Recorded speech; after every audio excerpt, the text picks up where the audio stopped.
Hi all. రెగ్యులర్‌గా మనం dosa batter prepare చేసుకుంటాం గదా! దాన్నే హెల్తీగా ఇలా ప్రిపేర్ చేసుకోండి. ఒక గ్లాస్ మినపప్పు, ఒక స్పూన్ మెంతులు, హాఫ్ గ్లాస్ శనగపప్పు, హాఫ్ గ్లాస్ ఎర్రపప్పు, అలాగే హాఫ్ గ్లాస్ రాగులు వేసి మీకు కావాలంటే రైస్ ఒక గ్లాస్ వేసుకోవచ్చు. ఒకవేళ వద్దనుకున్న వాళ్ళు అవాయిడ్ చేయొచ్చు.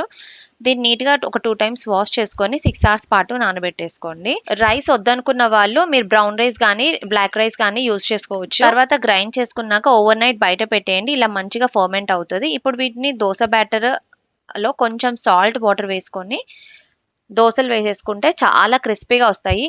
ఫ్లేమ్ ఎక్కువ హై పెట్టేసి పాన్ బాగా హీట్‌లో ఉన్నప్పుడు దోసలు వేసుకోండి. చాలా క్రిస్పీగా వస్తాయి. అదొక్కటే టెక్నిక్.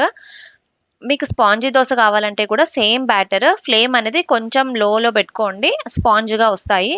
కిడ్స్ నుంచి పెద్దవాళ్ళ వరకు ఎవ్వరైనా సరే సెపరేట్‌గా కాకుండా ఇలా హెల్తీగా ఒకే రెసిపీని ఇంట్లో ఉన్న వాళ్ళందరూ ప్రిపేర్ చేసుకోవచ్చు.